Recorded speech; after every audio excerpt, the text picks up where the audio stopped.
Welcome to the Vigorous Q&A. I'm Coach Steve, here to answer all your bodybuilding related questions. Today's question is from Ellie Aboud.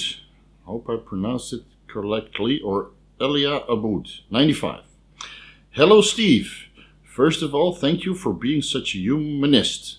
Humanitarian or humanist? Philanthropist? I'll take all those compliments and give you one ACG, no, not TRT bicep in return. Every time I start a keto diet, I feel very sluggish and cannot study or train well. Do you have any other tips besides black coffee, no Ritalin or Adderall? I can't afford it. All right. Second, you have mentioned that before starting fast, you do a 2-week ketogenic diet before. Is it possible to do the opposite and kickstart a keto diet with fasting? It's kind of smart. It's a good question. This is because I feel very sluggish. And I'm wondering if the fast will get me into ketosis faster. Love from Lebanon.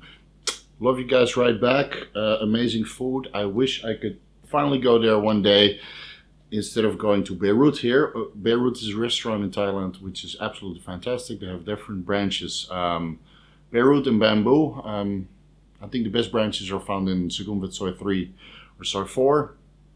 We eat that very frequently. Lebanese food is amazing, and so are Lebanese people. Always had a good social interactions with you guys. So, to get into the question, second part of the question first. Yes, you can do a fast to get into ketosis faster. But the fast might be more difficult. Because, let's say you do a carbohydrate diet, and then you go into a fast, first you have to deplete your liver glycogen and your muscular glycogen, not 100%, but most of it, and it takes a couple days.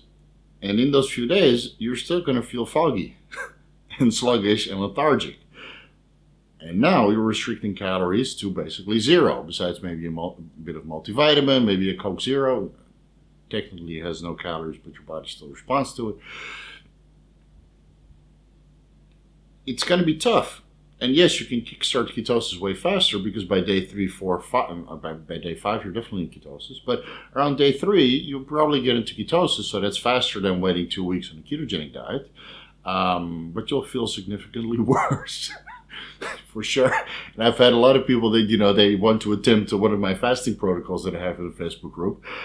And and they're like, oh, Sunday, Monday I'm going to fast, and then Sunday we're going to, pig out on pizza and cheat meals because I won't be eating for a week. And it kind of sets you in the opposite direction. So you're first sending a signal for your body to go into storage mode, a lot of insulin release and full glycogen stores and maybe a little bit of body fat gain.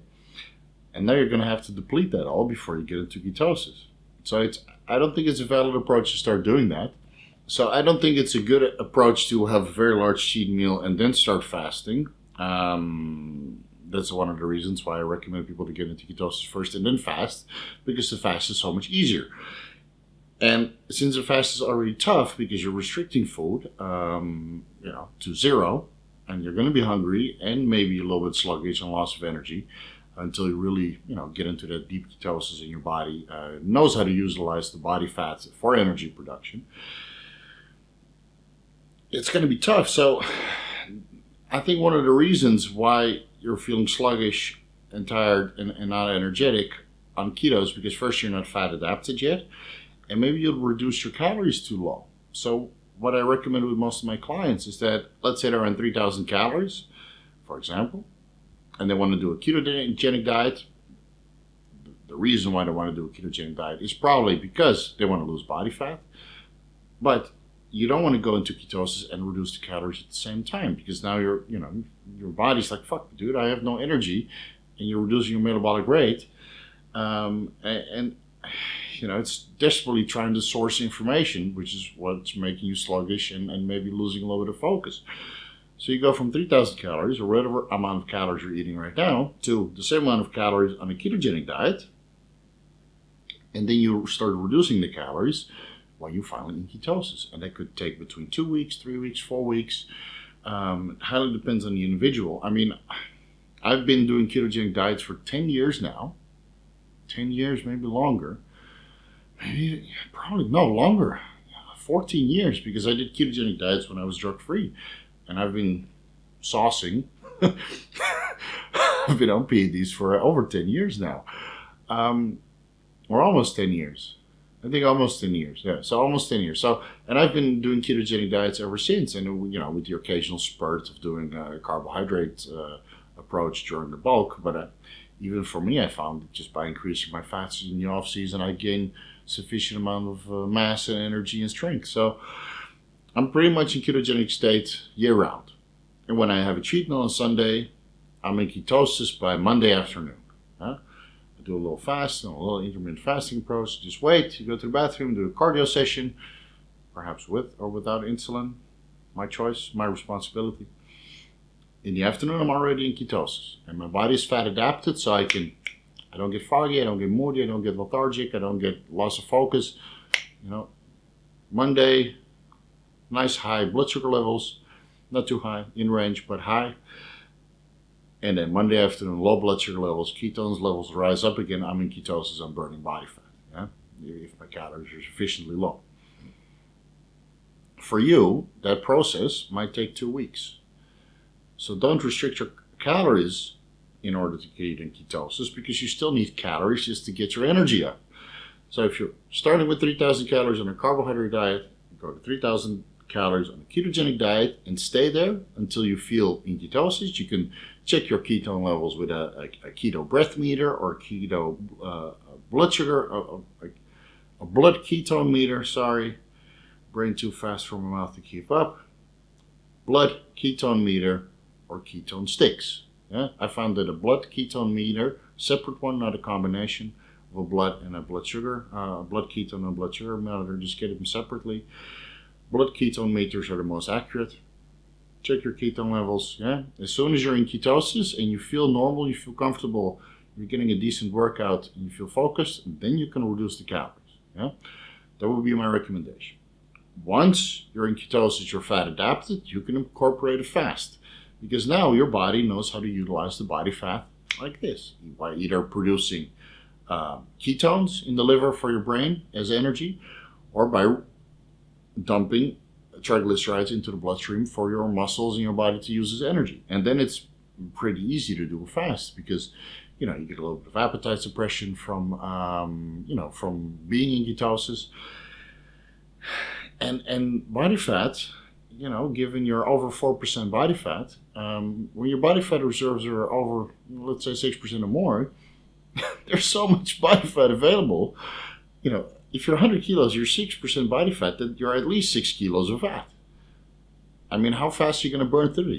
You might burn 1 or 2 kilos of fat during a fast. You'll go from 6% to 4%, and then from 4% it starts to get really, really tough. But most people are going to be like 10%, 15%. So you have so much body fat available that your body's like, okay, just dumping all in the bloodstream, you can burn it away. And most of the people are going to be sedentary when they're doing fasting or resting, or maybe moderately active by doing grocery shopping or maybe some laundry or something like that. All the energy that you have available in your store body fat reserves are going to be used as energy. And it has a very strong effect on appetite suppression, unless you're very, very lean, and then, your body's like, oh, feed me, but most of us are not going to, get into that stage regularly. So, and if you want to do it the opposite way, just expect to suffer. If you want to fast first before getting into ketosis, make sure you've been restricting calories for a while. Don't do that super heavy cheat meal, Saturday or Sunday before you start fasting. Just right out the week, start fasting. Yes, you're going to be foggy. Yes, you're going to be loss of energy. You start fasting. As soon as you're in ketosis, you can break your fast with ketogenic foods. Yeah, don't carb up. Don't carb up for at least a week. Eat ketogenic foods first. Get your body and digestion ready for a ketogenic state. Yeah, so you're eating 3,000 calories as an example of carbs. You do your fast, 3,000 calories of ketogenic foods. Wait a while. When you're fat adapted, lower to 2,500 or 2,700 calories, 10% reduction is usually okay. And then you start burning a little bit more body fat. Yeah? Those are two different approaches. Experiment with both. Can't hurt. The more you experiment, the more knowledge you gain about your own body and how it responds to these kinds of diets or methodologies, and that gives you experience with your own body. Try both. Enjoy. Good luck. Yeah, stay away from the baklava. I know it's fucking tasty over there in Lebanon, but there's no baklava on the ketogenic diet. Yeah, hope that helps. If anybody else has a question about fasting, ketogenic diets, carnivore diets, carb loading, cheat meals, etc., etc., etc., all that is in the group. Details below on how to join. Coaching and consultations is also available. Yeah, I hope you enjoy the content, and I'll see you guys in the next video.